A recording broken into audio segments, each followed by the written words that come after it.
So in this lecture, we are going to discuss the power and energy of the muscle contraction. How the power of the muscle contraction increases and decreases, and its association with the length of the sarcomere and muscle, and the energy supply of the muscle. Apart from that, we will also discuss the effect of load on the velocity of contraction and the efficiency of and the work done by the muscle. So in the last few lectures we have already discussed that the main functional unit of a muscle is a sarcomere, and the muscle contraction that basically arises due to the contraction of sarcomere, due to basically the movement between two Z lines. These are the terminologies which we have discussed again and again, but each muscle has muscle fasciculi, and the fasciculi has muscle fibers, and the muscle fibers has multiple myofibrils, and each myofibril is basically made of thick and thin filaments, and the thick filaments are basically made of the myosin filaments, and the thin filaments are basically made of the actin filaments. The muscle contraction occurs when there is movement or there is overlap between the thick and thin filaments. So today we are going to discuss the relationship, the effect of the overlap of thick and thin filament on the amount of tension that is generated in the muscle fiber.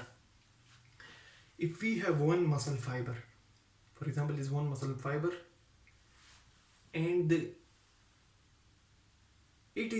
muscle is in a relaxed state. In the relaxed state, the thin filaments will be far away from the thick filaments, or the actin filaments will be away from the myosin filaments, so the whole of the myosin filament will be exposed, it will not be occupied. And at this point the tension or the power of the muscle will be around 0. This is the 100, this is around 100, and this is 0, so the power will be very low. The length of the sarcomere will be more than 3 or 4 micrometer. So more the length, less the overlap between the myosin and actin, and less the power. As the contraction begins and the actin filaments starts overlapping the myosin filament, and they occupy all the cross bridges of the myosin filaments, the power or the tension in the muscle, it increases, it shoots up toward this 100 level. At this point C, this was the D point at which the length of the sarcomere was high, and the length was large, and there was least occupancy of the cross bridges of the myosin. Here the actin has overlapped over the myosin, but it has not completely covered the myosin. When it has not completely covered, some zone known as the H zone is visible, and it is present at this C level, at which the length of the sarcomere is around 2.2. the energy has almost reached maximum level. When the actin filament overlap more and more, they cover the whole myosin. Suppose they overlap more and more, and they almost cover the whole myosin. They have almost covered the whole myosin. At this point, the energy level will be around B point here, and that will be around the length of 2 micrometer, when the length of the sarcomere is around 2 micrometer. So at this point, the energy, the tension or the power of the muscle will be highest. But as soon as the actin filaments overlap more, where we have seen like this, we right, they have overlapped like this, they have gone above each other. At that point, the energy of muscle, or the power of muscle, or the tension that has been developed in the muscle, that will start decreasing again. So there is a specific length which is specifically 2 micrometer, at which the energy or the tension of the muscle is highest. The tension is high somewhere around that region, like 1.9 to 2.1 or 2.2, it will be in the high region. But as soon the length increases or as soon as the length decreases, the tension will automatically decrease. With the increase in the length of sarcomere, with the increase in the distance between two Z lines, the tension will decrease toward the 0 point. With the increase in the length, the tension decreases, and with the decrease in the length, of sarcomere less than 2, the tension again falls to decrease. So on both the sides, with increase in length and decrease in length, above or below the optimum level, the power or the tension in the muscle decreases.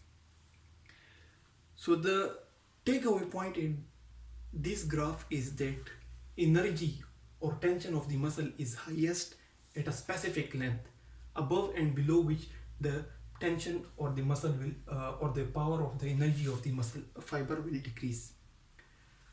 Suppose, for example, this is one muscle fiber, and a lot of muscle fibers combine to make fasciculus, and then a lot of fasciculi combine to make one whole muscle fiber. So if we take one muscle fiber, it will be made of multiple myofibrils, multiple muscle fibers, but apart from muscle fibers, there will be connective tissue which will have blood vessels, nerve fibers, etc. So the interaction between these muscles is not as much smooth as theoretically. Practically, there is some resistance, some amount of some connective tissue, nerve, blood vessels, they are coming. So it is not that much smooth. So if we draw this graph for the whole muscle, which is the practical graph, this graph will appear like this. So this graph has a very good resemblance with this graph. If we see, this is the normal tension. This is the normal tension before contraction. With the increase in length, the tension has somewhat increased. Before contraction, the length increases and the tension also increases, or the tension increases and the length also increases. But after the application of contraction, when the contraction has started, then there is a lot of the tension in the muscle fiber, in the whole muscle, increases tremendously.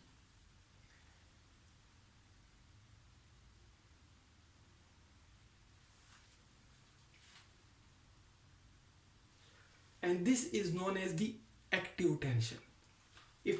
Before contraction, this was the level of tension. Before contraction, this was the level of tension, and after contraction, the level of energy or the level of tension has increased so much, and that is basically occurring at this normal length. But if the length of the contraction increases and the length of the whole muscle increases, then the active tension, this arrow is basically showing the active tension. This active tension will not increase any further, rather it will decrease. You can see it has decreased. And this is the same phenomena which was discussed here. At a normal length, with application of the contraction, the tension has skyrocketed, it has increased. But further application of the power, further application of contraction with increasing the length of the muscle, the whole muscle. Here we are discussing one muscle fiber, and here we are discussing the whole muscle. So here with the more application of contraction and increase in length twice, 2x, the active tension, which was initially increasing with the specific length, it has started to decrease. So this phenomena is applying for the whole muscle as well, but there are some connective tissue, some nerve fibers, and some blood vessels that are present between muscle fibers in the whole muscle. The smoothness of that graph has somehow been disturbed, and the the that is a variant of this graph which is basically being drawn for this muscle fiber. Then we discuss the velocity of contraction. Velocity, it is basically the speed with which these Z lines contract, and they overlap the thin filaments overlap the myosin filaments. So if there is no load, zero load, the speed is very high.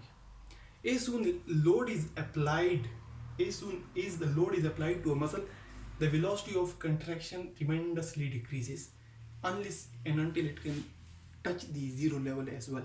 So the tension of the muscle, it is proportional to the length, and contraction within a specific length it will be maximum. Above and below both the level it will decrease, and the velocity of contraction, it is directly proportional to the load, or it is inversely proportional to the load. More the load, less the velocity. Increasing the load decreases the velocity. Then we see the work done by a muscle. When these myosin and actin filaments are overlapping each other, this process basically needs some energy, and the energy is basically supplied by ATP.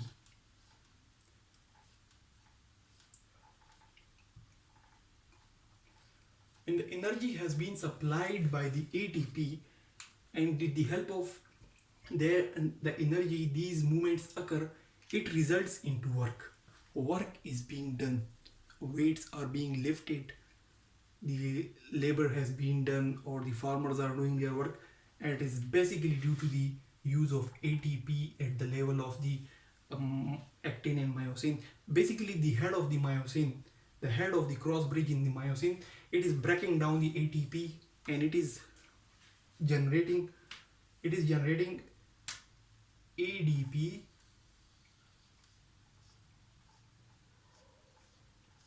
as a waste product. So ATP is being broken down and work is being done, but a waste product ADP is also formed. This ADP needs to be converted into ATP again, because sometimes a laborer may be working for 6 to 8 hours, so he may need a lot of energy, and the amount of ready-made ATP, it is only sufficient, ready-made ATP, it is only sufficient to work for 2 to 3 seconds.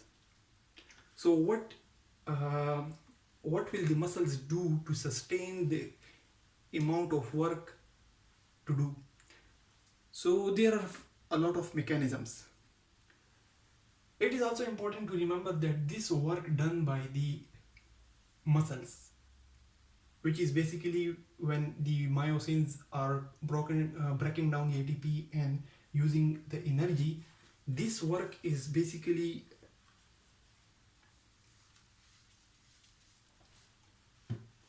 the combination of load and distance. So load and distance both contribute towards the work. If, for example, 1 kg weight is being moved 1 meter, or 10 kg weight is being moved 10 meters, there is a difference between the amount of work done. So increasing the weight or increasing the distance or the height that is to be covered, both the length and the load and the distance both will increase the amount of work done by a muscle. So that is basically the work. And during the work done, ADPs are formed, as we discussed, and these ADPs needs to be converted into ATP again. So it will need ATP will be helping in the work and will produce waste product ADP. This ADP, it can be converted into ATP again with the help of 3 processes. because ready-made ATP is available for 2 to 3 seconds. Then the phosphocreatine comes. Phosphocreatine. This is a powerful compound which has a phosphate group. This will donate one phosphate group to ADP, and this ADP will get converted into ATP. So, but the amount of phosphocreatine is also very limited, and this phosphocreatine combined with the ready-made ATP, it will be able to it will just provide a few more seconds, and the muscle will be able to do work for 7 to 8 seconds more. So there is another mechanism, that is the glycolysis. This mechanism is also used to reform the ATPs from the ADP. In the glycolysis, the glycogen that is present in the muscle, that is broken down and energy is released.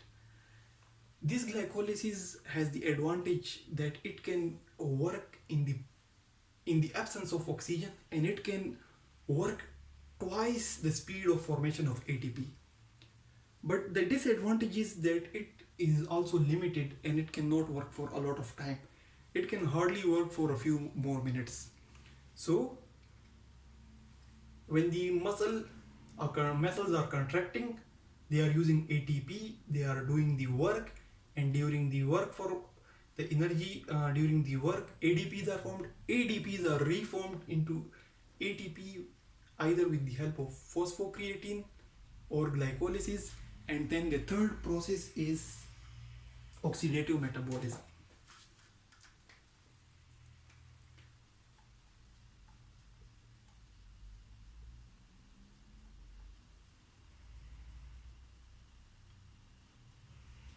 Oxidative metabolism is the process in which the food products like carbohydrates, fats, and lipids, proteins, they are combined with oxygen, and energy is generated. For example, fats plus oxygen is equal to energy, and this energy is used to reform the ATP from the ADP. And this oxidative metabolism, it has the capacity to continue for a lot of time, like 6 to 8 hours. Basically, carbohydrates are used in initially half 2 to 3 hours carbohydrates, but the most important things are the fats, the lipids, which are basically present in the human body. They are utilized to regenerate the ATP from the ADPs. So the three processes, the phosphocreatine, the glycolysis, and the oxidative metabolism, they are used to replenish the ATP for the work to be done, or the weight to be lifted, or the distance to be covered, because work is basically the combination of load into distance. So either way, it can increase the work. Then we will discuss the last topic of this lecture, that is the efficiency. The efficiency of muscle contraction. Efficiency is basically the percentage of energy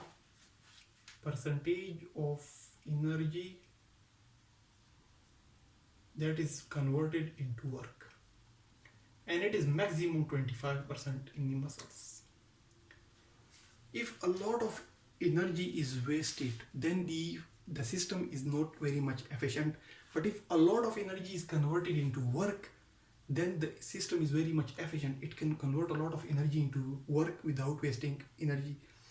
The human muscles, they work very, very efficiently at a velocity of around 30%. If they are working at around 30%, the velocity is around 30%, the efficiency is very much high. Increasing the velocity and decreasing the velocity decrease the efficiency of the muscle contraction. Because if the velocity of contraction is decreased, then maintenance heat is required, maintenance energy is required, and energy or efficiency is lost. If the velocity of contraction is increased, then there is friction forces between the actin, myosin, and the muscle fibers, and it also produces heat and energy is lost. So the efficiency is also decreased. So the maximum or the best efficiency of the muscle is around 30% of the maximum. So that's all about the tension in the muscle and its association with the length for the single muscle and for the whole muscle fiber, the velocity and its association with the load, the work, the replenishment of the ATP and efficiency of muscle contraction.